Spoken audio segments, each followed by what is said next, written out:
Listen carefully, you're about to freeze to death in 3 hours. That's not drama, that's math. When the temperature hits -40 on the American frontier, your body loses heat faster than a broken iPhone loses battery. The year is 1843, you're in Minnesota territory, and the nearest neighbour is 12 miles away through waist-deep snow. Your survival depends on one thing: the shelter you build before the first blizzard hits. Right now, you're standing in a clearing you hacked out of virgin forest. Your hands are already numb, gripping an axe that weighs more than a modern laptop bag. The September sun feels warm on your face, but you know better. Old-timers at the trading post warned you. Winter comes like a thief in these parts. One day you're harvesting corn, the next day that corn is frozen solid as concrete. The trees around you aren't just trees anymore. They're walls, insulation, and the only thing standing between your family and death. You need to transform these towering pines into a fortress that can withstand winds that'll rip the roof off a modern house. No pressure. You start with the foundation, the most critical part nobody talks about in the movies. You're digging down 3 feet into the earth, below the frost line. The soil here turns into permafrost by December, expanding and contracting like a living thing. Build on top of it, and your cabin will crack like an egg by February. You're laying flat stones you've been collecting all summer, creating a platform that'll keep your floor dry and stable. Each stone weighs about as much as a bag of dog food, and you need 300 of them. Quick question: would you build your cabin facing the sunrise for morning warmth, or away from prevailing winds? Drop sun or wind in the comments. The logs you're selecting aren't random. You need straight pines, each one about 18 inches thick, roughly the width of a large pizza. Too thin, and they won't insulate. Too thick, and you'll never lift them into place alone. Each log needs to be cut to exactly 24 feet. That's 40 swings of your axe per tree if you're good. If you're not good, you're about to learn real fast. Here's where frontier engineering gets clever. You're not just stacking logs like Lincoln logs from your childhood. You're cutting saddle notches, these V-shaped grooves that lock each log into place like puzzle pieces. The weight of the structure actually makes it stronger, not weaker. Modern engineers call this compression strengthening. You call it, "Please don't fall on my children." The smell of fresh-cut pine fills your nostrils. Sharp, clean, almost medicinal. It's the smell of resin, nature's own sealant. That sticky sap oozing from each cut isn't an annoyance, it's free waterproofing. In winter, it'll freeze solid, creating an additional barrier against the wind that'll try to knife through every gap. You're raising these walls alone because your nearest neighbour is fighting his own race against winter. But there's a technique the Swedes taught the early settlers. You're using a block and tackle system made from rope and pulleys. It's basically a prehistoric crane. You tie ropes around each log, throw them over a crossbeam, and use your body weight to walk the log up the skids you've leaned against the walls. It takes you 45 minutes per log. A modern crane would do it in 30 seconds. Now comes the part that'll save your life or kill you: chinking. Those gaps between your logs might look small now, but winter wind will find them like water finds cracks. You're mixing a paste from clay you dug from the riverbank, dried moss you've been collecting since July, and animal hair from the deer you've been hunting. Some settlers add blood to the mixture. It acts as a binding agent when it dries. The result looks like chocolate pudding mixed with steel wool, but it'll turn hard as cement and flex without cracking when the logs expand and contract. The smell of this chinking mixture is earthy and organic, with an undertone that reminds you of a farm after rain. You're pressing it into every gap with your bare hands, because gloves would reduce your ability to feel air leaks. Your fingers are stained brown and raw from the rough mixture, but each handful you pack is another degree of warmth you'll keep this winter. Imagine you're there right now. What would worry you more? Finishing the roof before snow or having enough food stored? Type roof or food. Your roof is where most frontier cabins fail. You're not using shingles, those are for rich folks back east. You're laying bark slabs from birch trees, each one the size of a car hood, overlapping them like fish scales. On top of that, you're adding a layer of sod, literal dirt and grass, that'll insulate better than modern fiberglass. The grass will keep growing up there, roots binding the soil together, creating a living roof that self-repairs minor damage. But here's the genius move. You're building your cabin partially underground. Not a basement. That would flood. You're building into a hillside using the Earth itself as your north wall. The ground temperature stays around 50 degrees, even when the air temperature hits minus 40. It's the same principle your refrigerator uses, just backwards. The Earth becomes a giant thermal battery, storing and releasing heat slowly. The door you're hanging isn't just wood. It's a sandwich of 2-inch planks with dried grass stuffed between them. Basically a primitive version of a modern insulated door. The hinges are leather because metal hinges would conduct cold like an express train. You're adding a second door 4 feet inside the first one, creating an airlock. NASA uses the same principle on the International Space Station. You're using it to keep your baby from freezing. Your single window is the most expensive thing in your entire cabin. Glass costs more than gold out here, shipped from Pittsburgh, wrapped in straw and prayer. It's 8 inches by 10 inches, about the size of an iPad, and it's your only source of natural light for the next 6 months. You're building wooden shutters that close from the inside, with tiny holes drilled in them for ventilation. Too many holes and you freeze. Too few and you suffocate from smoke. Speaking of ventilation, you're cutting a smoke hole in your roof, but not straight above your fireplace. You're offsetting it, forcing the smoke to travel along the ceiling before exiting. This gives the smoke time to deposit its heat into your cabin, instead of shooting it straight outside like money up a chimney. You'll adjust a wooden damper with a long pole, controlling airflow like a carburetor controls fuel in an engine. Here's something wild. Would you rather sleep closest to the fire where it's warmest but smokiest, or furthest away where it's cleaner but colder? Comment close or far. The final touch is psychological but crucial. You're building sleeping platforms along the walls, raised 2 feet off the ground.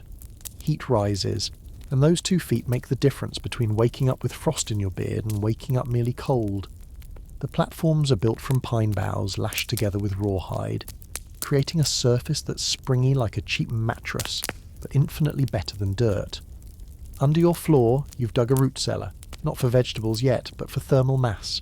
You're filling it with stones you heat in your fire and lower down through a trapdoor. These stones will radiate heat upward all night, like a giant heating pad for your entire cabin.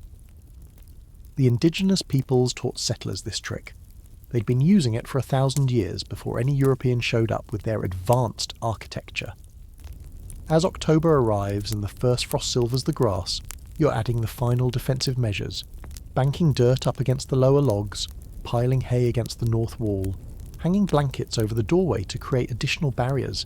Each layer is another soldier in your war against winter. Your hands are destroyed. Splinters nest under every fingernail. Your palms are leather rough from handling logs, and you haven't felt your fingertips properly in weeks. But when that first November blizzard screams across the prairie, your cabin stands firm. The walls creak and pop as the logs settle, finding their final positions like bones clicking into sockets. Snow begins to pile against the walls, adding more insulation with every inch.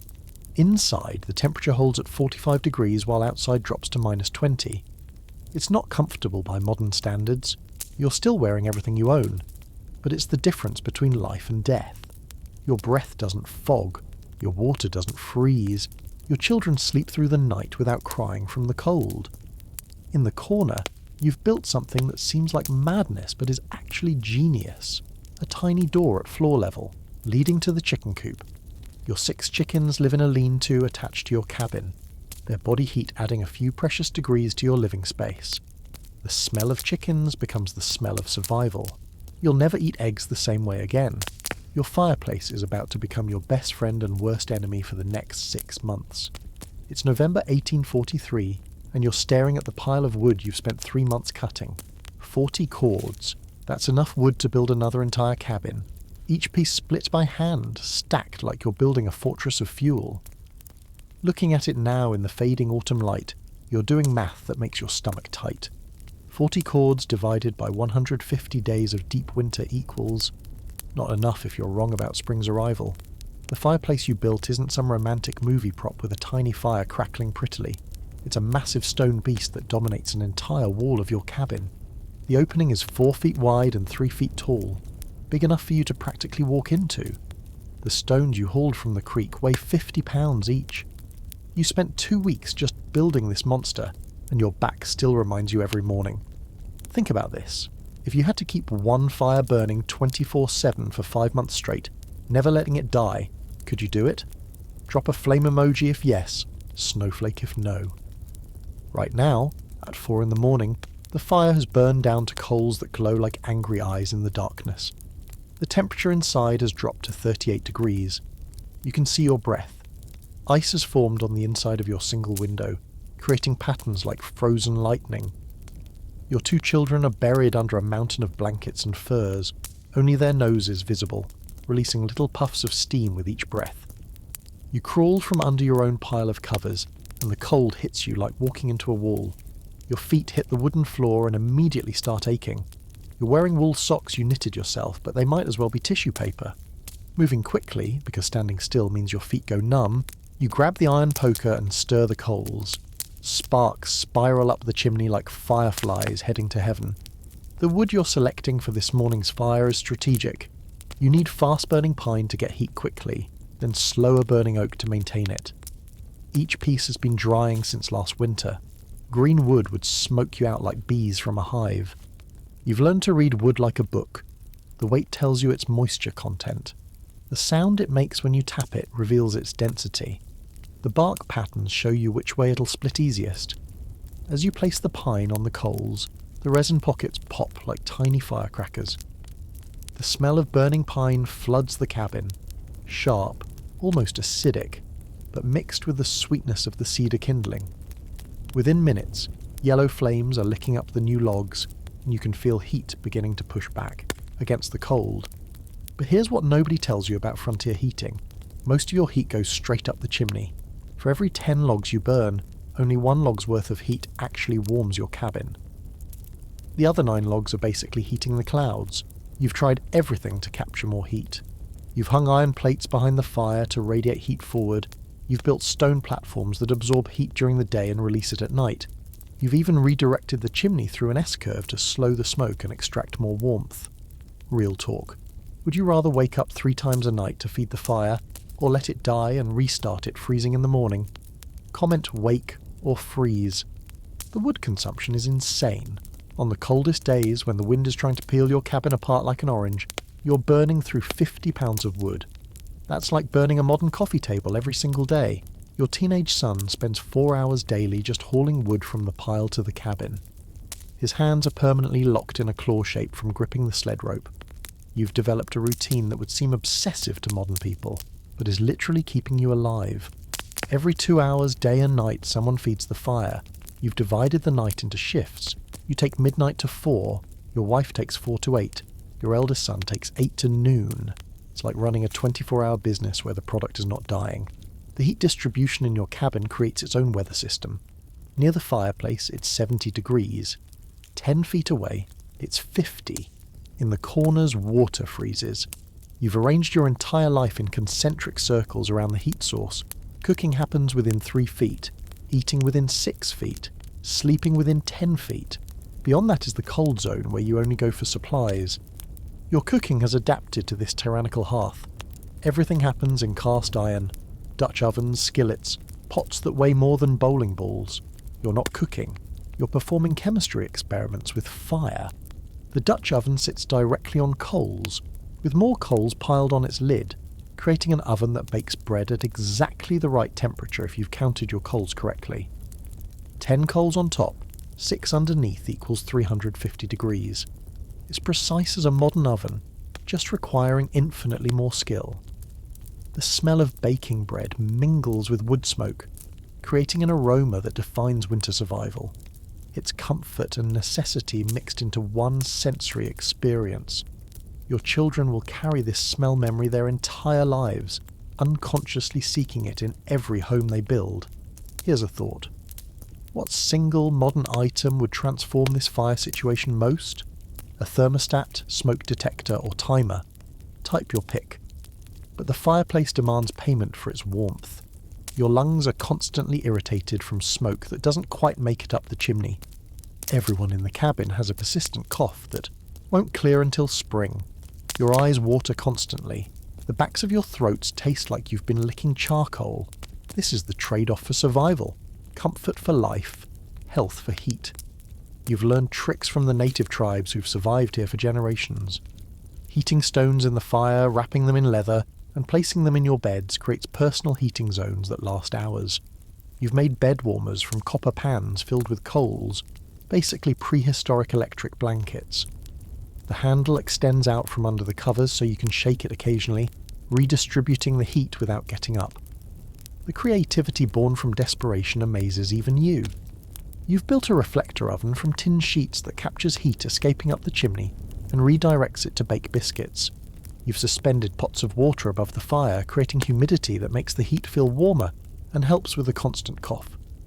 You've even trained your dog to lie across your feet at night, a living foot warmer that occasionally repositions itself. Wood selection becomes an obsession. Oak burns longest but takes forever to catch. Pine lights fast but burns out like a sugar rush. Birch gives the best heat-to-smoke ratio. Apple wood makes the cabin smell like pie. Elm is worthless. It burns like trying to set fire to a wet sponge. You know each tree on your property like a shopkeeper knows his inventory. The physical act of splitting wood transforms your body. Your shoulders broaden. Your forearms become steel cables. You develop a rhythm with the axe that's almost meditative. Lift, swing, split, stack. The sound of wood splitting becomes the percussion of frontier life. That satisfying crack when the grain separates cleanly is better than any modern notification sound. If you could only heat one room all winter, or heat the whole cabin at half temperature, which would you choose? Say, one room or whole cabin. As winter deepens, your relationship with fire becomes spiritual. You dream about it. You can diagnose its mood by the sound it makes. A happy fire pops and chatters. A dying fire whispers. A dangerous fire roars. You've learned to bank coals like a master chef manages a kitchen. Always something ready. Always planning the next move. The children have adapted to this fire-centered life. They do homework by firelight, learning to write with numbed fingers. They've developed a complex system of rotating who sits closest, trading warmth for chores. The youngest has learned to read the fire's needs before you ask, adding small sticks when the flames start to fade, earning praise and an extra minute in the warm spot. Some nights, when the wind howls like wolves and snow pelts the walls horizontally, the fire becomes your only proof that civilization exists. Its light pushes back against a darkness so complete it feels solid. You sit close enough that your face burns while your back freezes, rotating like a rotisserie chicken. Never. Quite comfortable but always grateful. The constant tending has created unexpected intimacy. Someone is always awake, always watching, always feeding the beast. Conversations happen at 3 a.m. over glowing coals that wouldn't happen in daylight. Confessions, dreams, fears, all whispered to whoever's on fire duty. The fire becomes the family therapist, counsellor, and keeper of secrets. Your chimney is a masterwork of frontier engineering. Built from stones and clay, it draws perfectly in all weather. But you've learned its personality. When the wind comes from the northwest, you need to adjust the damper just so. When it rains, the draw weakens and smoke backs up. During temperature inversions, you might as well be burning wet newspapers. You've become a chimney whisperer, reading its moods like a fortune teller reads palms. You're looking at a deer carcass that needs to become food for 4 months, and you have exactly 0 refrigeration. It's early October and you've just brought down a buck that weighs about as much as 2 modern adults. Steam rises from the fresh kill in the cold morning air, and you know you have maybe 6 hours before the meat starts to turn. No pressure, but your family's survival through March depends on what you do in the next few hours. The smell of fresh game is metallic and raw, mixing with the pine needles you're kneeling on. Your hands are already sticky with blood that's freezing to your skin in the 20-degree morning. You pull out your knife, the one good steel blade you own, worth more than your horse, and begin the process that will transform this animal into survival rations. Be honest, if you had to process a whole deer with just a knife, would you even know where to start? Type yes, or absolutely not. First, you're field dressing it right here. Every minute counts because the internal organs start decomposing immediately, tainting the meat. You make a careful incision from sternum to pelvis, making sure not to puncture the intestines. One wrong cut and you've just contaminated enough meat to feed your family for 2 weeks.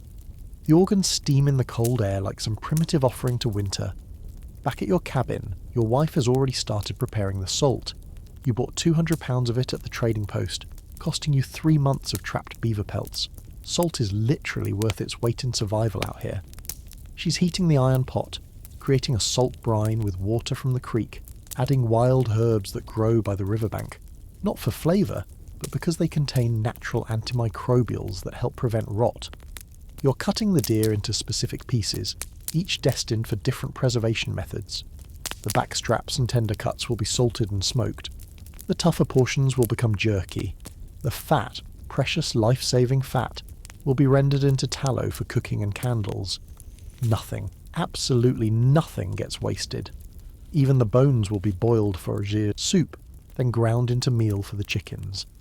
The smokehouse you built in September is a masterpiece of simplicity. It's essentially a tiny log cabin, about the size of a modern phone booth, with gaps between the logs for ventilation. The fire pit is actually 10 feet away, connected by an underground tunnel you dug. This cools the smoke before it reaches the meat, preventing cooking while allowing the smoke to cure the flesh. It's the same principle as modern cold smoking, just without the digital temperature controls. You're using hickory and applewood for the smoke. The combination creates a sweet, penetrating smoke that both flavours and preserves. The meat will hang in this smoky chamber for 3 solid weeks, slowly transforming from red flesh to mahogany leather. The smoke contains compounds that prevent bacterial growth, nature's own preservative system that humans have been using for 10,000 years. Quick question, would you trust meat that's been hanging in smoke for 3 weeks? Or would your modern brain scream food poisoning? Comment trust, or nope. Meanwhile, your root cellar is a whole different universe of preservation. You've dug it 8 feet deep below the frost line where the earth maintains a constant 38 degrees. The walls are lined with stones, and the floor is packed earth covered with sawdust. It smells like a mixture of dirt, potatoes and fermentation. Not unpleasant, just profoundly earthy. Down here you've stored 200 pounds of potatoes, each one individually wrapped in newspaper when you had it, dried grass when you didn't. The wrapping prevents them from touching, stopping rot from spreading if one goes bad. You check them weekly by candlelight, removing any that show spots. One bad potato can destroy 20 good ones in a week. Your carrots are buried in boxes of sand, standing upright like soldiers. The sand maintains perfect humidity. Too dry and they shrivel, too wet and they rot. Onions hang in braided ropes from the ceiling, their papery skins rustling like whispers when you brush past. Cabbages are wrapped in multiple layers of newspaper and stacked like cannonballs. Each vegetable has its own specific storage requirement, learned through deadly trial and error by previous settlers. The fermentation crock in the corner is working its slow magic on cabbage, transforming it into sauerkraut. The lactobacillus bacteria are your allies, creating an acidic environment where harmful bacteria can't survive. The smell is pungent, almost aggressive, but that sourness means vitamin C in February when scurvy starts looking like a real possibility. Your kids hate it, but they'll eat it when the alternative is bleeding gums and lost teeth. Here's something wild. If you could only preserve food one way all winter, would you choose salt, smoke, or fermentation? Type your survival choice. The grain storage is its own challenge. Mice will eat through wood. Moisture will create mould. Temperature fluctuations will cause condensation. You've built grain bins from cedar, naturally pest-resistant, raised on legs wrapped with tin to stop climbers. Inside, you've mixed diatomaceous earth with the wheat. It's basically microscopic glass that shreds insect exoskeletons but is harmless to humans. Medieval castle builders use the same trick. Your wife has been making pemmican, a survival food invented by indigenous peoples. She's mixing rendered fat with dried meat, dried berries, and sometimes maple sugar.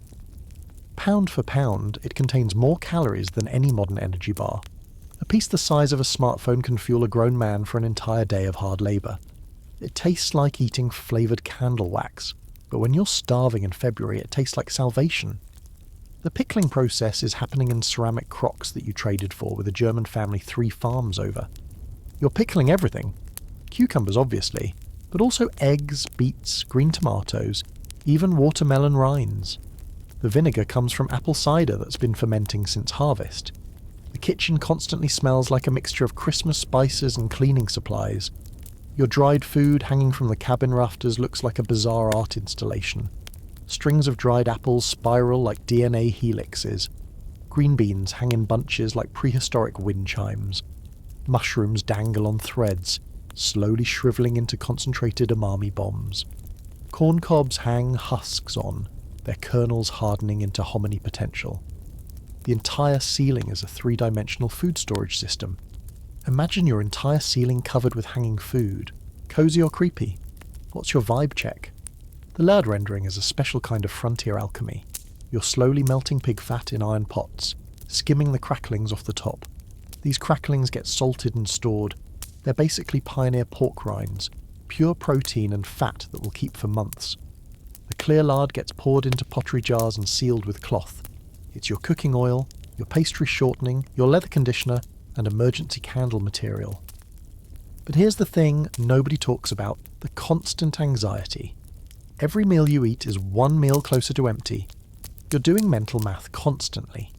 2 pounds of flour per week times 20 weeks equals... Better make it 1.5 pounds. The kids are always hungry, growing bodies demanding calories you're not sure you can provide. You water down the soup a little more each week, hoping they don't notice. Your emergency foods are things that would make modern people call health inspectors. Acorn flour, made from leached and ground acorns, tastes like disappointment but provides calories. Cattail roots, dug from the frozen marsh, taste like stringy potatoes. Rose hips for vitamin C, pine needle tea for vitamin A. Even tree bark, the inner bark of pine trees, can be dried and ground into flour. It tastes exactly like you'd expect tree flour to taste. The mice are your constant enemies. They can compress their bodies to fit through a hole the size of a dime. You've set traps, dozens of them, but they breed faster than you can kill them. Your cat is worth her weight in gold, a serial killer that leaves tiny corpses on your doorstep like offerings. You've plugged every hole with steel wool and clay, but somehow they still find ways in. Some nights you lie awake listening to them scratching in the walls, each scratch representing stolen calories. Would you name your survival cat something fierce like Hunter, or something ironic like Princess? Drop your choice. By December, your food storage system is a complex three-dimensional chess game. You know exactly where everything is, how long it will last, and what you'll eat when. The smoked meat in the smokehouse, the pickled vegetables in the cellar, the dried fruit in the cabin, the grain in the bins, is all mapped in your head like a general planning a campaign. Your well has frozen solid, and the nearest running water is under 3 feet of ice. It's January, minus 28 degrees, and you're standing over a hole in the ground that used to be your water source. The rope you lower comes back up with ice crystals clinging to it like frozen spider webs. Your backup plan, the creek a quarter-mile away, is now a white highway of snow with water buried somewhere underneath.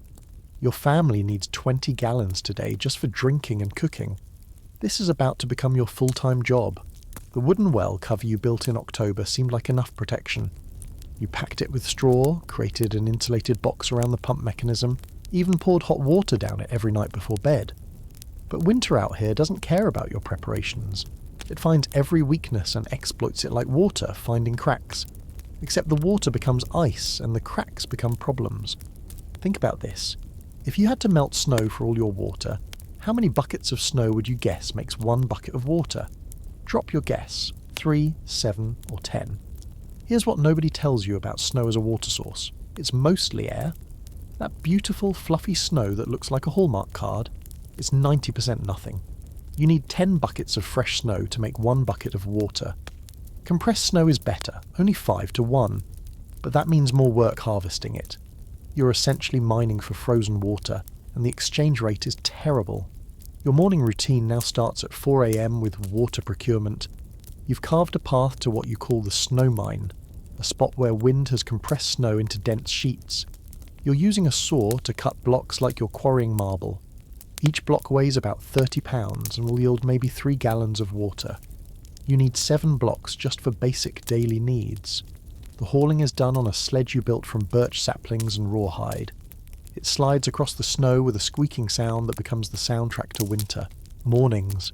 Your back muscles have developed ridges you didn't know existed. Your hands, even in mittens, have permanent claw shapes from gripping the rope. This is your new gym membership, except the fee is survival. Back at the cabin, the melting operation is a carefully orchestrated dance with your fire. You can't just dump snow into a pot, it would douse your flames. You start with a small amount of water in the bottom of your largest kettle, then gradually add snow as it melts. Too fast and you get slush that takes forever to heat. Too slow and you're wasting firewood. It's a balance as delicate as modern chemistry, except your lab is a one-room cabin and failure means dehydration. Real talk. Would you drink melted snow straight? Or would you always boil it first for safety?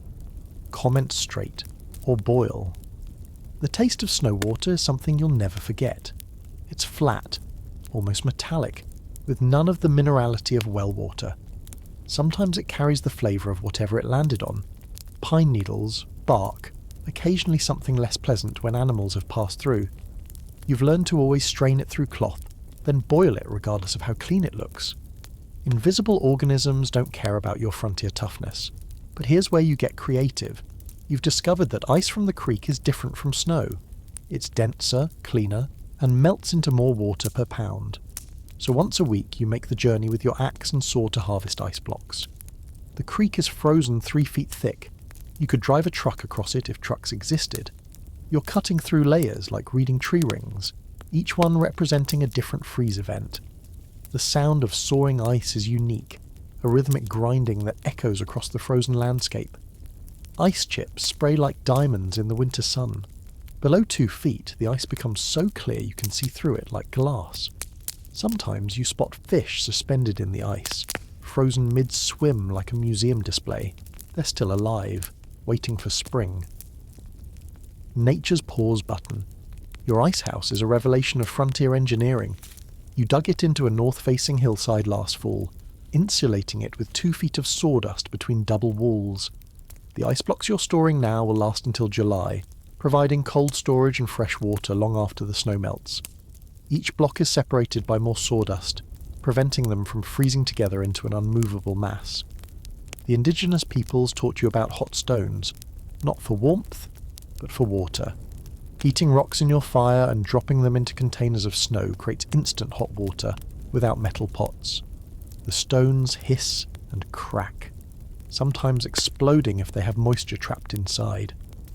You've learned to choose dense river rocks, heating them gradually.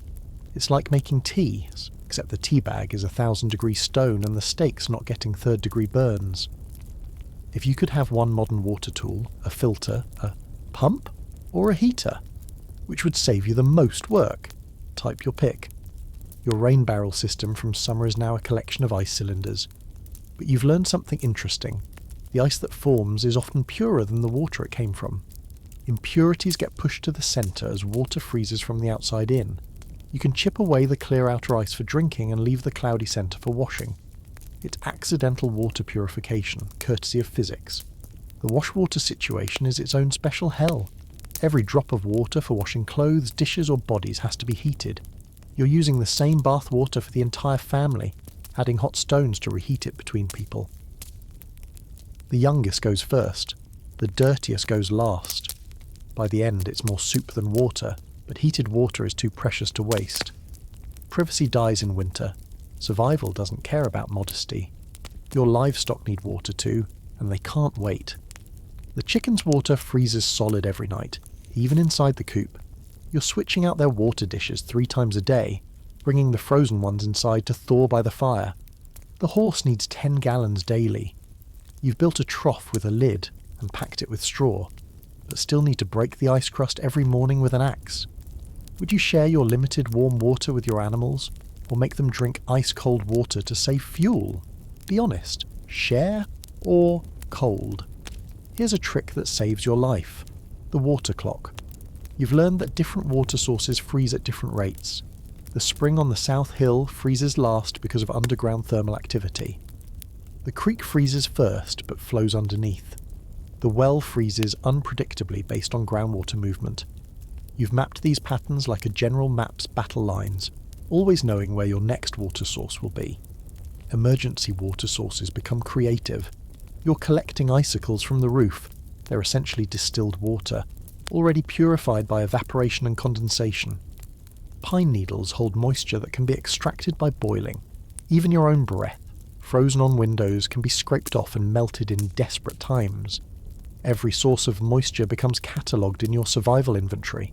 The water storage inside your cabin is strategic, containers near the fire for immediate use, barrels along the walls that won't freeze solid but stay cold, a special drinking water crock that never leaves the warm zone.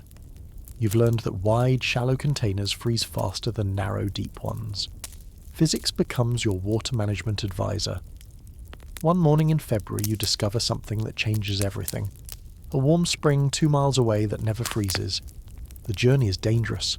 2 miles in steep snow takes 3 hours, but the spring produces clear, mineral-rich water year-round. You mark the trail with blazes on trees, creating a lifeline to this liquid gold. The indigenous peoples knew about it all along, watching you struggle for months before deciding you'd earned the knowledge. You're wearing everything you own, and you're still cold. It's February. The temperature hasn't climbed above 0 in 3 weeks, and your body is engaged in a constant war against heat loss. Your clothing isn't fashion, it's engineering. Each layer has a purpose, a specific job in the complex system keeping you alive. Mess up one layer, and the whole system fails like dominoes. Your base layer is linen, which sounds wrong but is actually genius. Linen wicks moisture away from your skin better than wool. Wet skin loses heat 25 times faster than dry skin. That's not a comfort issue. That's the difference between frostbite and keeping your toes. Your grandmother back in Ohio would be scandalised that you're wearing the same linen undergarments for 2 weeks straight. But washing means being naked in freezing temperatures, and that's a luxury you can't afford. Honest question, how many days could you wear the same underwear before your modern sensibilities broke? Type a number. Over the linen, you're wearing wool everything. Wool is magic. It insulates even when wet, naturally resists odour, and contains lanolin that repels water. Your wool shirt was knitted by your wife from sheep you raised, sheared, carded, spun, and dyed yourself. The entire process took 6 months from sheep to shirt. It's thick as a modern moving blanket and about as fashionable, but it holds heat like a thermos. The wool pants are a work of art and suffering.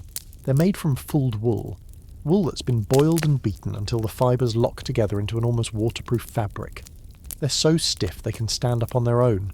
Putting them on feels like climbing into cardboard tubes. But when you're knee-deep in snow-checking trap lines, those pants are the difference between coming home with legs and coming home with stumps. Your feet are wrapped in a complex system that would confuse a modern sock manufacturer. First, a thin linen sock for moisture management. Then, a thick wool sock your daughter knitted with a special heel pattern that won't wear through. Then strips of wool fabric wrapped around your feet and ankles like a boxer wraps hands. Finally, boots made from moose hide with the hair still on the inside. Your feet look like furry clubs, but they're warm furry clubs. Would you rather have 1 pair of perfect modern boots, or 3 pairs of these frontier Franken boots? Think practically and type modern or multiple. The mittens versus gloves debate ended the first time you tried to split wooden gloves at -20. Your fingers became useless frozen sausages in minutes. Mittens keep your fingers together, sharing warmth like a tiny hand commune. You've made them from beaver fur with the leather side out and fur inside. They're attached to a string that runs through your coat sleeves like you're 5 years old, because dropping a mitten in deep snow might mean losing fingers. Your coat is the crown jewel of frontier fashion. It's made from a whole bear hide your husband took down last fall. It weighs 15 pounds dry, 25 pounds wet. Wearing it feels like carrying a dead animal on your back, which is literally what you're doing. It smells like a mixture of smoke, animal musk, and whatever you've been cooking. But when the wind is screaming at 40 miles per hour and the temperature is -30, that coat is warmer than any modern synthetic material. The hood deserves its own mention. It's lined with wolf fur because wolf fur doesn't frost up from your breath like other furs. The indigenous peoples taught settlers this trick. They'd been using wolf fur hoods for thousands of years. The fur creates a tunnel of still air in front of your face, warming incoming air before it hits your lungs. Breathing -30 air directly can damage your lungs. The hood is essentially a fur-lined air preheater. If you're being real, what would bother you more, wearing dead animals or smelling like them 24/7? Comment wearing or smelling. Layering is a science you've mastered through painful trial and error. Too many layers and you sweat, then freeze. Too few and you're cold immediately. You've learned to adjust constantly, removing layers when chopping wood, adding them when standing still. Your body is a furnace that needs constant calibration. You've become a thermostat engineer, except the thermostat is made of dead animals and plant fibres. Your wife has invented something brilliant, the Frontier Vest. It's a sleeveless jacket made from scraps of every fur you've collected. Rabbit, squirrel, muskrat, even cat, don't tell the children. It looks like a patchwork quilt made by someone with questionable taste and possible mental issues. But it provides core warmth without restricting arm movement. She's made one for every family member. You call them ugly warmths. The children's clothing is a constant battle. They grow so fast that nothing fits for more than one season. You're constantly adding fabric to hems, patching holes, creating Frankenstein outfits from multiple worn-out pieces. Your son's coat has sleeves from 3 different sources. Your daughter's dress has been let out so many times, it looks like a textile archaeology project. Hand protection while working is impossible. You need your fingers for detail work, but exposed skin freezes in minutes. You've developed a system of partial mittens, fingerless gloves with a mitten flap that folds over. Work for 30 seconds, cover for 30 seconds. It's a constant dance between productivity and frostbite. Your hands age 10 years every winter, becoming leather sculptures of calluses and scars. Imagine explaining your 47-step winter dressing routine to someone from Florida. Would they think you're exaggerating or preparing for war? Type exaggerating or war. Waterproofing is life or death. Wet clothes and oaths. Winter equal hypothermia. You're using rendered bear fat to waterproof leather. The process involves heating the leather carefully and working the fat in with your hands until the leather becomes almost rubber-like. It smells like a rendering plant and attracts every dog within 3 miles, but water beads off like magic. Your winter hat collection would make a museum curator weep. You have the everyday wool cap knitted in a pattern passed down from your Scottish grandmother. The fancy Sunday church hat made from felted beaver that cost 2 months' wages. The working hat made from raccoon with ear flaps that tie under your chin. The emergency hat that's basically a small blanket with a hole cut for your face. Each hat serves a specific temperature range and activity level. Repairs happen constantly. You're patching, darning and reinforcing every evening by firelight. A small tear becomes a gaping hole in 1 day of work. Thread is precious. You're making it from sinew when you run out of the store-bought stuff. Your needle is a treasure, guarded more carefully than money. Losing it would mean no repairs until spring, and that could literally mean death. The smell situation is beyond description. Everyone smells like smoke, sweat, animals, and whatever they last ate. The concept of deodorant is centuries away. You've stopped noticing your own smell, but occasionally catch a whiff when the wind shifts and think something died nearby. Then you realise it's you. This is the smell of survival, and it's absolutely rank. Scale of 1 to 10. How bad do you think a frontier family smelled in February? Be honest with your guess. Your Sunday clothes are a different universe. One set of good clothes wrapped in muslin stored in a cedar chest to prevent moths. Church is the only social event all winter, and everyone pretends not to notice that everyone's Sunday best is getting threadbare. The effort to maintain dignity in these conditions is heroic. Your wife spends hours Saturday night brushing and steaming her one good dress, trying to make poverty look respectable. The indigenous peoples who trade at the fort have clothing solutions that make you envious. Their brain-tanned leather is softer than silk, but tough as iron. Their decorative beadwork isn't just beautiful, it reinforces stress points where tears typically start. You've tried to learn their tanning methods, but it requires specific knowledge passed down through generations. Your attempts produce leather that either rots or becomes rigid as sheet metal. Sleep clothing is a joke. You sleep in everything except your outer coat and boots. Getting up to feed the fire means simply adding layers, not changing clothes. The concept of pyjamas is as foreign as smartphones. Your nightcap isn't fashion. It's preventing 40% of your body heat from escaping through your head while you sleep. Your neighbour's barn just collapsed under snow, and every family within 10 miles drops everything to help. It's March, technically almost spring, but winter's making one last violent stand. 3 feet of wet snow fell overnight, the heavy kind that weighs like concrete. The Johnson family's barn, built hastily last fall, couldn't take it. The roof folded inward at dawn with a sound like thunder. Their 8 cows, 2 horses, and entire hay supply are buried. Without immediate help, they lose everything and probably starve before summer. Word spreads faster than you'd think possible without phones. Young Tom Johnson rides through the snow on their surviving horse, stopping at each homestead with the same desperate message. "Barn's down. Please come." That's all he needs to say. Everyone knows what it means. By noon, 15 men and 6 women have arrived with tools, despite the fact that travelling in this snow is like swimming through frozen molasses. Would you risk your own safety to dig out a neighbour's animals in a blizzard? Or would survival instincts say stay home, type help or stay? The unwritten rules of frontier mutual aid are stronger than any law. When someone needs help, you go. Period. Not because you're particularly noble, but because next time it might be your barn.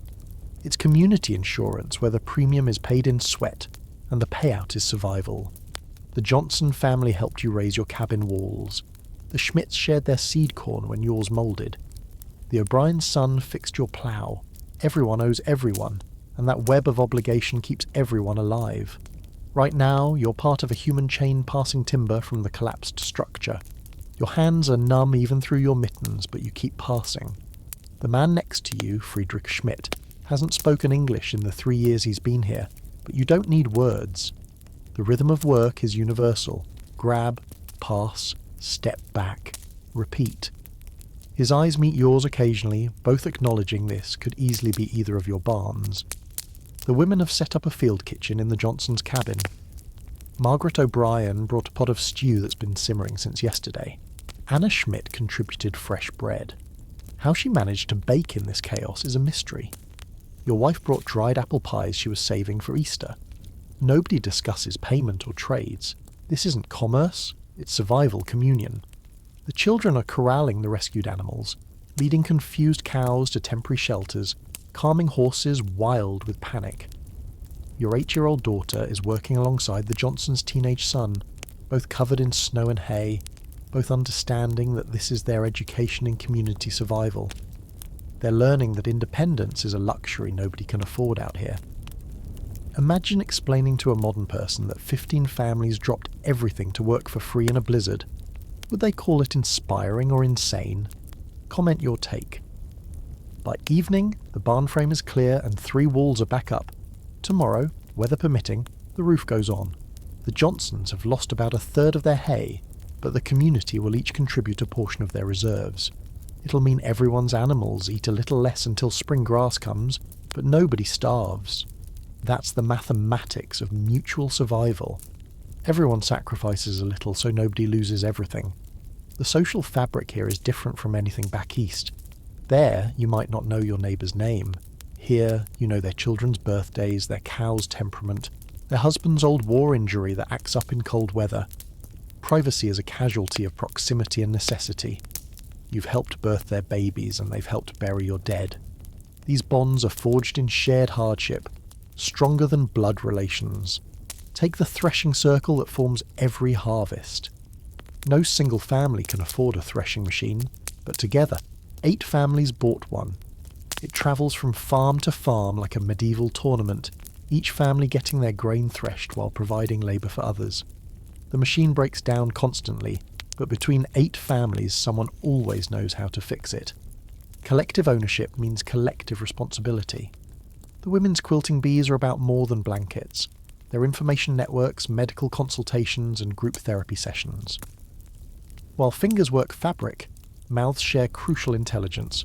Which merchant in town gives fair prices, whose baby has croup and what helped, where the good mushrooms grow, which families are struggling and need anonymous help. The quilts produced are maps of community knowledge, each stitch representing shared wisdom. Your local schoolhouse, built by community labour, is a one-room miracle of cooperation. Families take turns providing firewood, 1 week each per winter. The teacher, barely older than some students, is paid in produce and housed on a rotating basis. Each family hosts her for a month. She's teaching your children alongside the German kids who speak no English, the Irish Catholics sitting next to Scottish Presbyterians, everyone learning together because ignorance is a luxury the frontier doesn't allow. Quick thought. Could you share ownership of something expensive with 7 other families today? Or would that be a disaster? Type share or disaster. Medical emergencies reveal the community's true character. When Emma O'Brien went into complicated labour last January, the nearest doctor was 40 miles away through impassable snow. The midwife was at another birth. Instead, 4 women with collective birthing experience took charge. Men maintained fires and watched children. Teenagers ran messages between houses. The entire community held its breath for 14 hours until the baby's cry announced success. That baby is the community's child now, in a way city folks would never understand. The barn-raising tradition is frontier engineering meets social event. When you need a barn, you announce a raising for a specific date. Everyone comes. Men who normally work alone become a coordinated construction crew. The frame goes up in 1 day through synchronized effort. Women prepare food for 50 people. Children fetch and carry. By nightfall, where there was empty ground, there's a barn frame. It's not charity. It's investment in community infrastructure. The trading network is sophisticated beyond what outsiders imagine. The Johnsons have the only bull for 3 miles. Everyone brings their cows there, paying in labour or goods. The Schmidts make the best sausage, trading it for your wife's cheese. The O'Briens have the only apple press. Come fall, everyone's apples go through it, with the O'Briens keeping a portion as payment. It's capitalism without money, economy without banks. Even death is communal. When old Hans Müller died in February, the ground was frozen solid.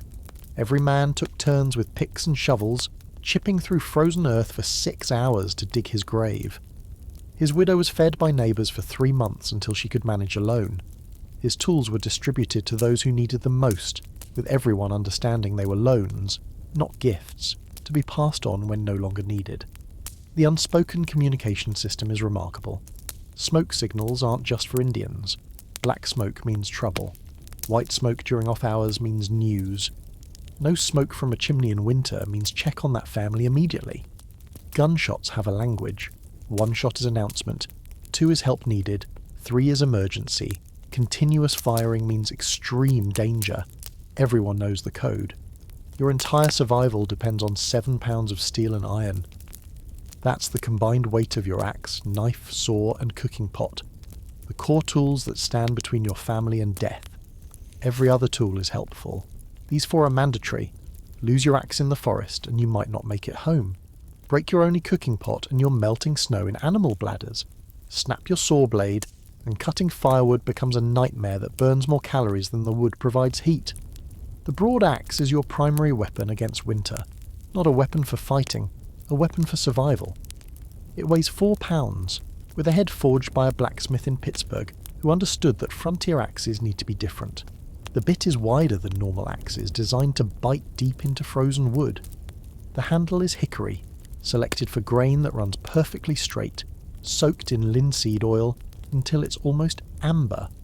You've wrapped the handle with rawhide where your hands grip, creating a cushion that prevents blisters during the 10,000 swings you'll make each winter.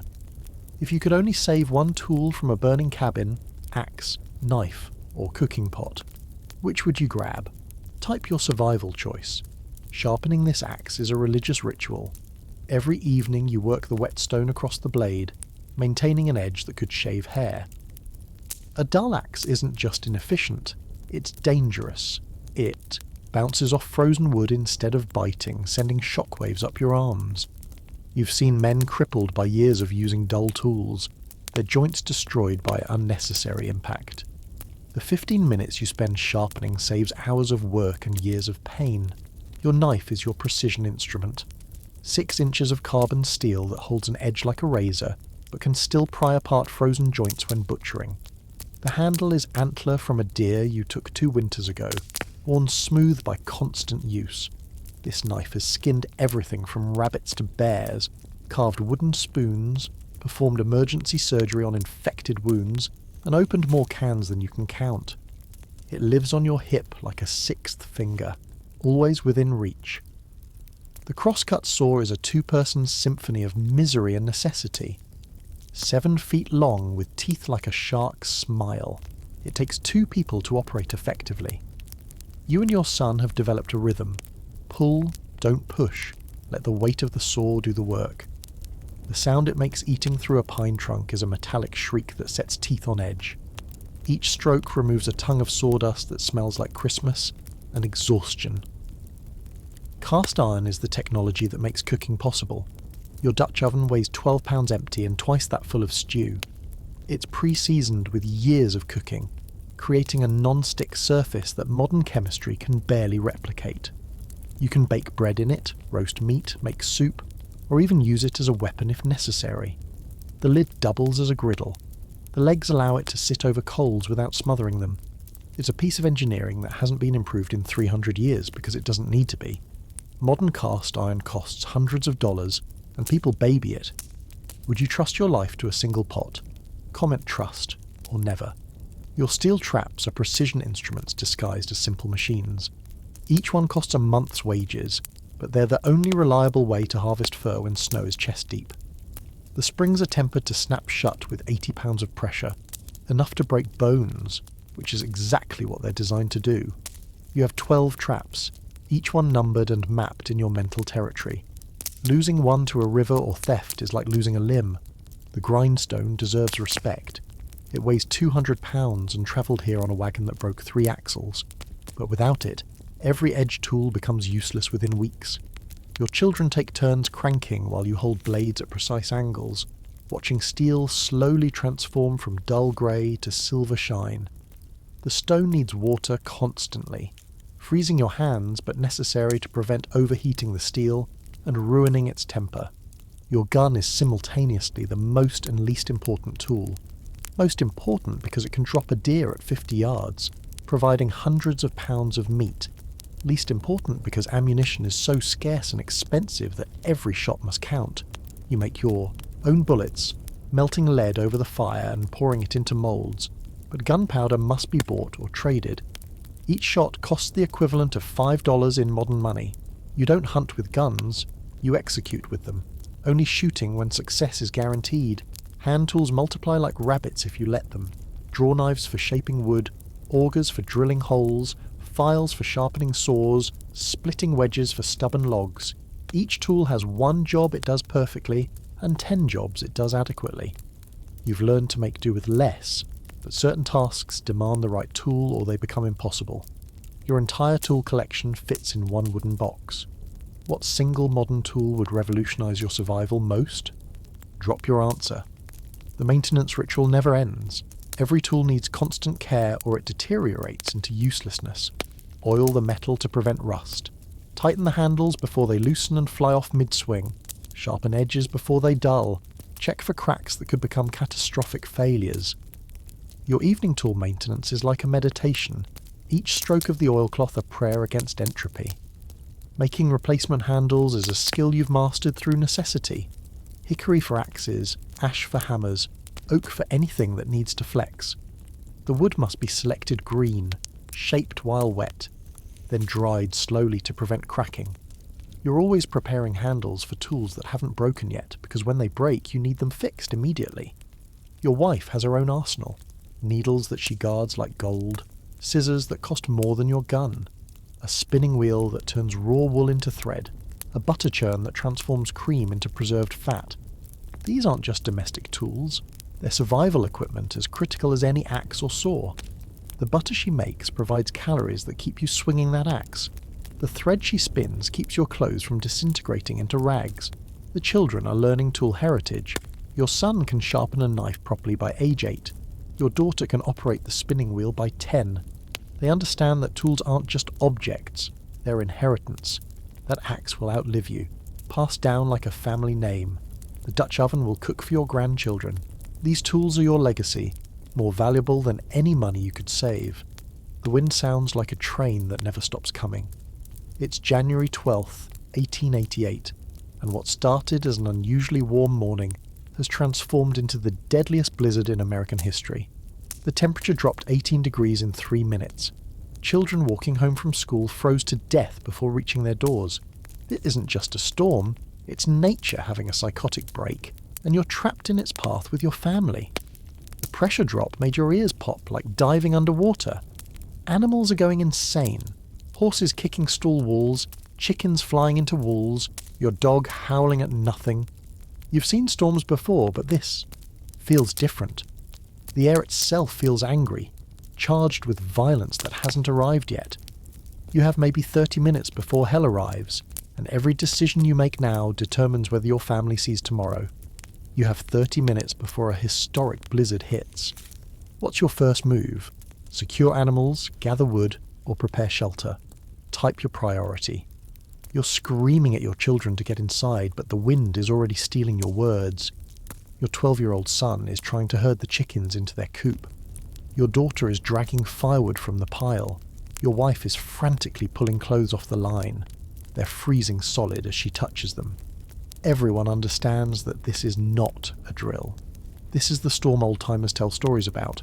The temperature is now dropping so fast you can feel it through the walls. What was 30 degrees this morning is now -10 and falling. The wind is picking up things you didn't know wind could move. A full woodpile just became kindling, scattered across 3 acres. Your outhouse door rips off its hinges and disappears into the white void. A chicken flies past your window. Not running, flying, carried by wind that's approaching 80 miles per hour. Inside, you're in full crisis mode. Every crack in the walls is being stuffed with rags. Blankets are being nailed over windows to add insulation. You're moving all food and water near the fire because the far corners of the cabin are about to become uninhabitable. The children are filling every container with water before the pump freezes. Your wife is checking food supplies, calculating how many days you can last if this storm doesn't break. The sound is indescribable. It's not just wind. It's a roar that penetrates your chest, makes your teeth hurt, scrambles your thoughts. The cabin walls are flexing like breathing lungs. Snow isn't falling. It's shooting horizontally, hitting the walls with sounds like shotgun pellets. You can't see the barn 50 feet away. You can't even see the fence post 10 feet from the window. The world has become a screaming white void. Your visibility is 0 and you need to check on livestock 50 feet away. Would you risk a rope line to the barn or let the animals fend for themselves? Type rope or wait. You make the critical decision to string a rope from the cabin to the barn. Men have died 15 feet from their own doors, lost in the whiteout, walking circles until they froze. You tie the rope around your waist, nail the other end to the cabin doorframe and step into chaos. The wind hits like a physical assault. You can't breathe facing into it. Ice forms on your eyelashes instantly, sealing your eyes shut. You're navigating by memory and prayer. The barn is catastrophe. The doors have blown open. Half the hay is gone. The cows are huddled in a corner, ice forming on their hides. You manage to secure the doors with a crossbar, but you know they might not hold. The structure is shaking like it's in an earthquake.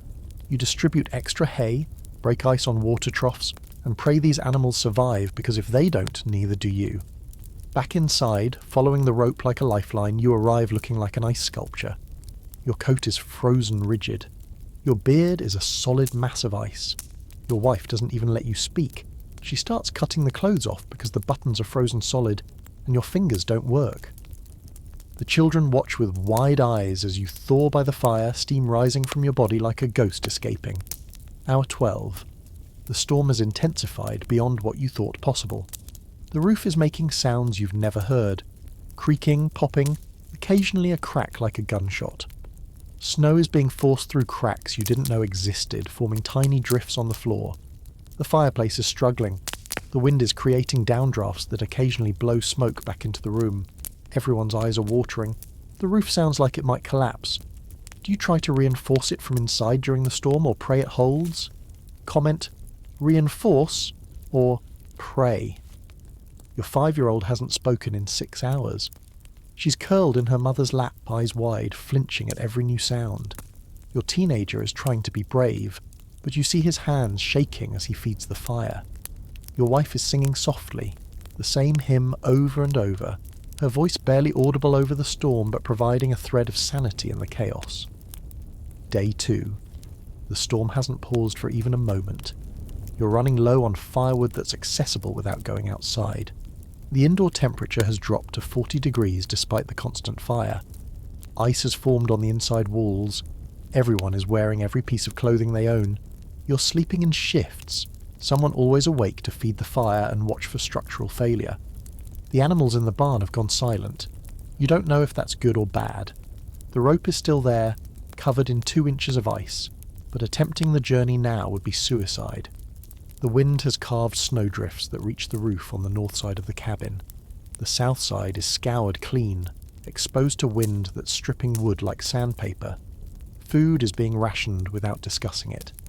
Everyone takes smaller portions, chews longer, saves scraps that would normally go to chickens.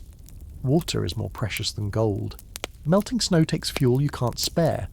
You're learning what's essential and what's luxury. Washing is luxury. Warm food is luxury. Not dying is essential. Hour 60. The storm is finally showing signs of weakening. The roar has become a howl. The howl becomes a moan. You can occasionally see shapes through the white. Trees, fence posts, reality returning from the void. The temperature is still brutal, but the wind is dying. You've survived, but you don't know what world you're about to walk into. When you finally open the door, it's like emerging into an alien landscape. Drifts have reshaped the world into smooth white dunes. The barn is there but buried to its roof on one side. The chicken coop is gone, not damaged. Gone, relocated somewhere downwind. Trees that stood for decades are snapped like pencils. Your neighbour's cabin, visible before the storm, has vanished behind a 20-foot drift. You've survived a historic blizzard. What's your first priority? Finding neighbours, checking animals, or digging out? Type your choice. The aftermath reveals the true carnage. 3 of your chickens are frozen solid, standing upright like feathered statues. 1 cow didn't make it, collapsed in the corner, but most survived. Traumatized, but alive. The community toll is worse. The Petersons lost their youngest, caught outside when the storm hit. The school teacher kept her students overnight, burning desks to keep them warm, saving 18 children who would have died trying to walk home. You haven't seen another adult besides your spouse in 43 days, and you're starting to hear the walls whisper. It's late February, the deepest pit of winter, when the novelty has worn off, and spring feels like a lie you tell yourself. The sun, when it appears at all, skims across the horizon like it's embarrassed to be here. Daylight lasts 6 hours.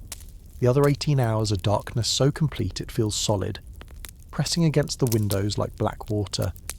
Your mind is starting to play tricks that aren't funny anymore. The cabin that felt cosy in November now feels like a coffin. 20 by 30 feet. 600 square feet for 4 people who haven't been more than 50 feet apart in 4 months. You know every board in the floor, every knot in the walls, every sound each family member makes when they sleep. Privacy doesn't exist. Solitude is impossible. You're never alone, but always lonely. Honest question. How many days could you spend in one room with your family before someone snapped? Type a number. The children are driving you insane with a special kind of slow torture. Your 8-year-old has asked, when will winter end? Every single day for 3 weeks. The baby cries for hours with colic, the sound drilling into your skull like an ice pick. Your teenager has become sullen and silent, communicating in grunts and glares. They're not bad children. They're caged animals, and so are you. Your husband hasn't shaved in 2 months and looks like a wild man. He's developed this habit of clicking his tongue that makes you want to scream. Click, click, click while he thinks. Click, click, click while he works. You've started timing the intervals, 7 seconds between clicks on average. You've considered murder, but where would you hide the body until spring? The repetition is what breaks you. Every day is identical. Wake in darkness, tend fire, eat the same breakfast of porridge and preserved meat. Morning chores in brutal cold, noon meal of soup that gets thinner each week, afternoon mending and maintenance, evening meal of more preservation and root vegetables, sleep in darkness, repeat, repeat, repeat. You're living the same day over and over like some frontier Groundhog Day. Your mind starts creating entertainment that would concern a psychiatrist. You've named the mice in the walls. There's Ferdinand who lives behind the stove, Margaret near the window, and Wilhelm in the ceiling. You have conversations with them. Sometimes they answer back, which should worry you more than it does. If you started talking to mice for companionship, would that be creative or concerning? Type creative or concerning. The dreams are vivid and disturbing. You dream of walking barefoot through summer grass, then wake to frozen floors. You dream of fresh fruit so real you can taste it. Then wake to the reality of dried apple slices that taste like sweetened leather. You dream of conversations with people who died years ago. Sometimes you continue those conversations after waking, forgetting they're not here. Reading the same 3 books for the 100th time. The Bible, Pilgrim's Progress, and an almanac from 1841. You've memorised entire chapters. You can recite Psalms backward. You've read the almanac's weather predictions so many times you've started believing them, even though they're 3 years out of date. Books become alternate realities you can escape into, until you've worn those realities threadbare. The children's education has become creative through necessity. Math lessons using beans and bullets, writing practice in charcoal on boards, erasing and starting over because paper is too precious, geography lessons describing places none of you will ever see, history lessons about wars and kings that feel less real than Ferdinand the Mouse. Small irritations become massive rage triggers. The way your wife slurps her soup, the sound your son makes cracking his knuckles, your daughter's humming of the same 3 songs. These tiny annoyances build like snow on a roof until something snaps. You find yourself screaming about spilled water like it's a capital crime, then immediately feeling ashamed but unable to apologise because that would mean admitting you're losing it. What would drive you crazier? Repetitive sounds from family or the same meal every day for months. Comment your breaking point. The darkness is a presence, not an absence. It has weight, texture, personality. You start perceiving shapes in it that aren't there. Faces in the frost on windows. Figures in the corner of your eye that vanish when you turn. You know it's your mind creating patterns from nothing, but knowing doesn't make them disappear. Hygiene becomes a distant memory. Everyone smells like smoke, sweat, and whatever they last ate. Hair becomes matted nests. Bathing means a monthly torture session with lukewarm water in a tin tub. You stop noticing your own smell, but occasionally catch a whiff that makes you wonder if something died under the floor. It didn't. It's you. The suicide thoughts come uninvited on the darkest days. Not serious plans, just wondering. What if you just walked into the snow and kept walking? What if you accidentally ate those mushrooms you're pretty sure are poisonous? You're not going to do it, but the thoughts circle like vultures waiting for a moment of weakness. Your wife has developed what you'd now call OCD. She counts everything obsessively, steps from bed to fire, stirs of the pot, stitches in her mending. If she loses count, she starts over, sometimes crying from frustration. You want to help but don't know how. Mental health treatment here consists of pray harder and stop being weak. In deep winter isolation, would you rather lose your routine and feel chaotic, or keep strict routine and feel trapped? Type chaos or trapped. Entertainment becomes increasingly desperate and creative. Shadow puppet shows on the wall that tell the same stories with minor variations. Whittling competitions where everyone carves the same spoon and votes whose is least terrible. Song nights where you sing every hymn you know, then make up verses to fill time. Dance parties where you move furniture and stomp around to keep warm while pretending it's fun. The first sign of another human is like seeing an angel. When the trader's sled appears in March, you run outside without a coat, tears freezing on your face. He's just a smelly fur trader with questionable hygiene and worse teeth, but you hug him like a lost brother. He brings news from the outside world that you devour like starving people devour bread. A new president, Who cares? Tell us everything. The children adapt better than adults. Their resilience amazing and heartbreaking. They invent games from nothing. Fort under the table becomes a kingdom. Stick dolls have complex personalities and relationships. They're learning that entertainment doesn't come from things but from an imagination. They're also learning that adults can break, watching you cry over spilled milk or rage at wind. Some families don't make it intact. The Johnsons down the valley, he left in February, said he was checking trap lines. Never came back. Maybe frozen in the forest.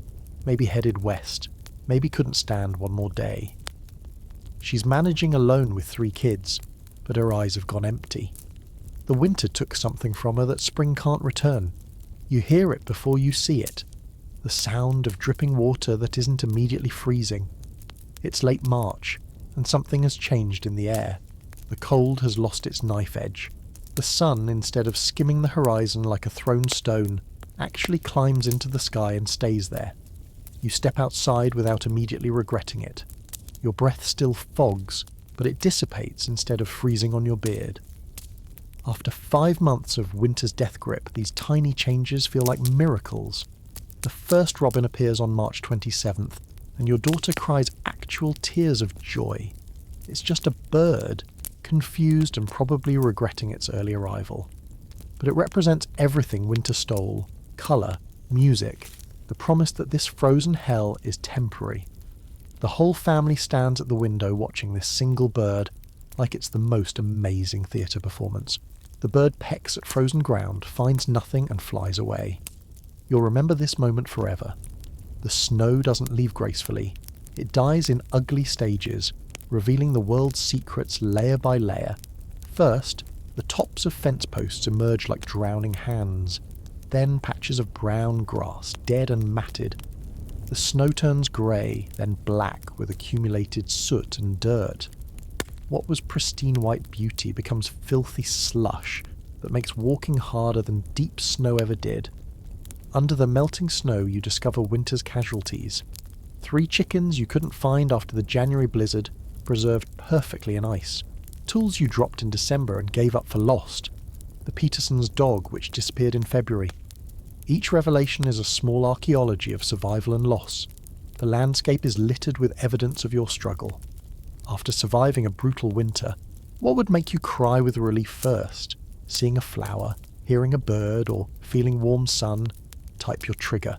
The assessment begins. You've survived, but at what cost? You're 30 pounds lighter than last fall. Your wife's hair has grey streaks that weren't there in October. The children have grown 3 inches but look gaunt, their clothes hanging like scarecrows. Everyone has a persistent cough that sounds like grinding gears.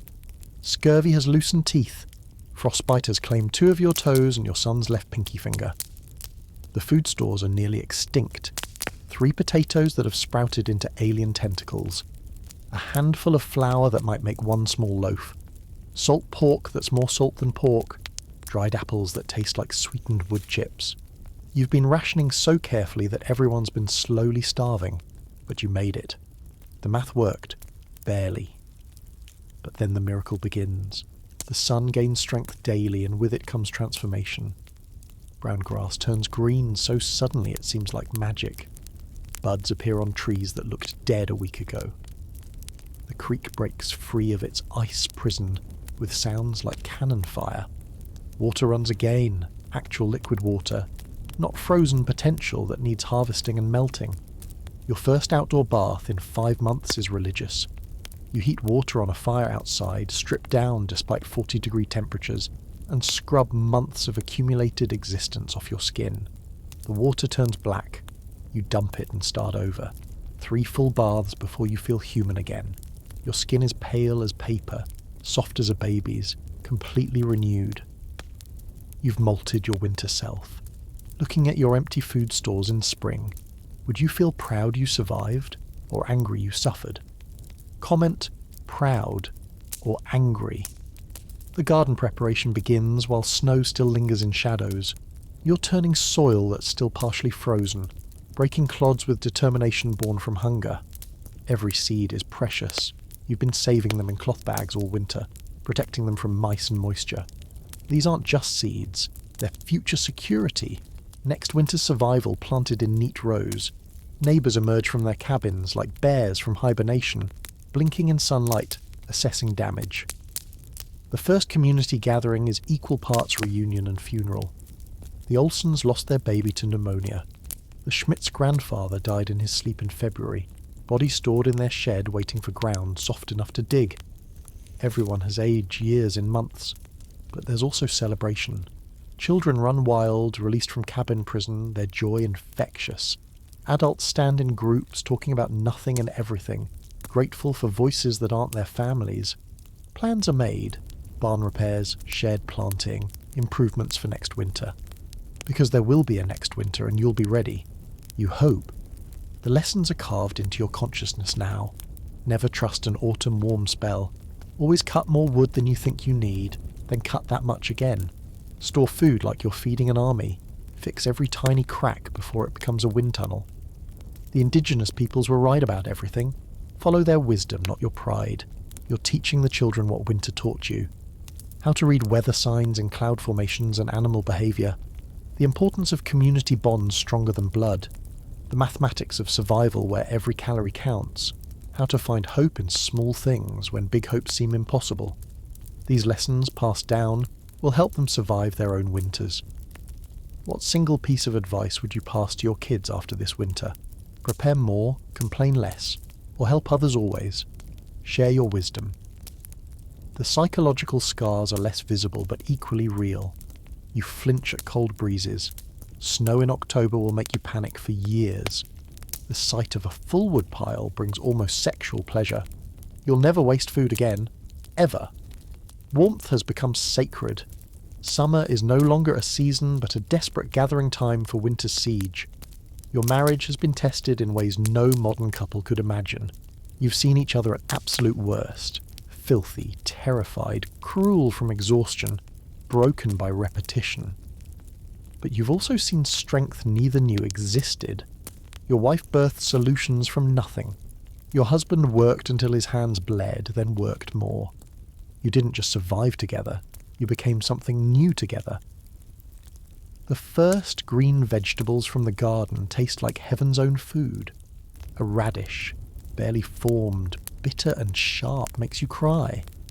Fresh lettuce seems impossible, a miracle of colour and crunch after months of brown preservation. The children eat pea shoots raw, dirt still clinging, their faces ecstatic.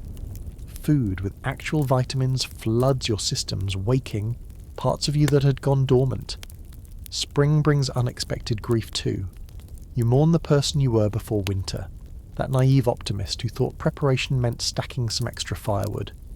That version of you is dead, replaced by someone harder but wiser. You miss the innocence of not knowing how close death stays, always just outside the door. The trading post opens as soon as roads are passable.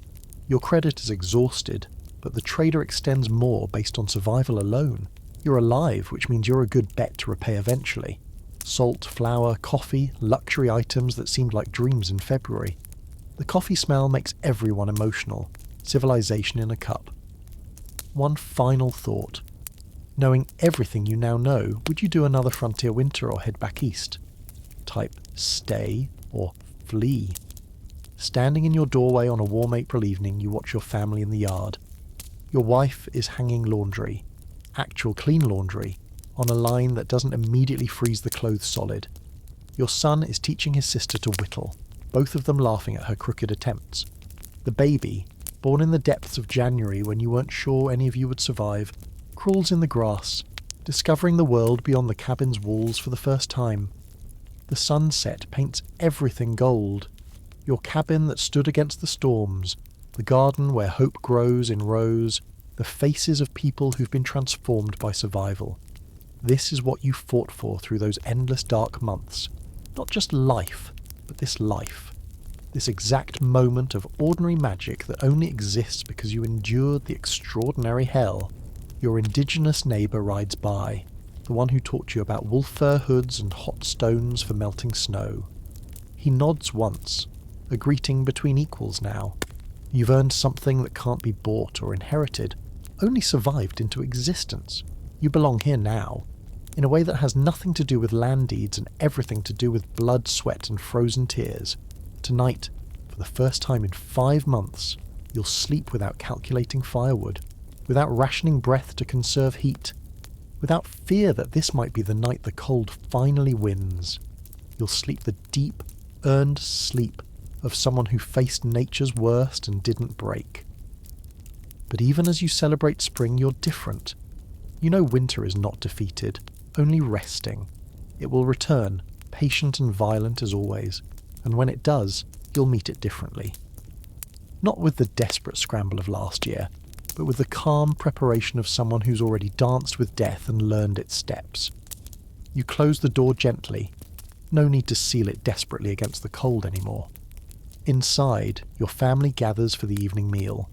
Real vegetables, fresh meat from successful hunting, bread made from flour that isn't rationed down to the last spoonful. It's a feast by winter standards, ordinary by any other measure. Your daughter says, "Grace," her voice clear and strong. "Thank you for spring. Thank you for survival. Thank you for each other." Simple words that carry the weight of everything you've endured. Everyone says, "Amen." Even your husband, who hasn't been to church since before you met. Tomorrow, the work continues. Planting, building, preparing, always preparing. But tonight, in this moment suspended between the winter that was and the winter that will be, you're purely, simply, impossibly alive. And that's enough. More than enough. It's everything. The robin returns just as the last light fades, landing on the same fence post. This time it stays, singing a song that sounds like promises you're not naive enough to fully believe, but human enough to hope for anyway. You blow out the candle and trust the darkness for the first time in months, because you've learned the ultimate truth of frontier survival. Winter doesn't end. You just get stronger than winter. And spring? Spring is just winter letting you catch your breath before the next round. But you'll be ready. You're frontier people now. Winter tried to break you and created something unbreakable instead. Tomorrow begins again. Tonight, you rest in victory.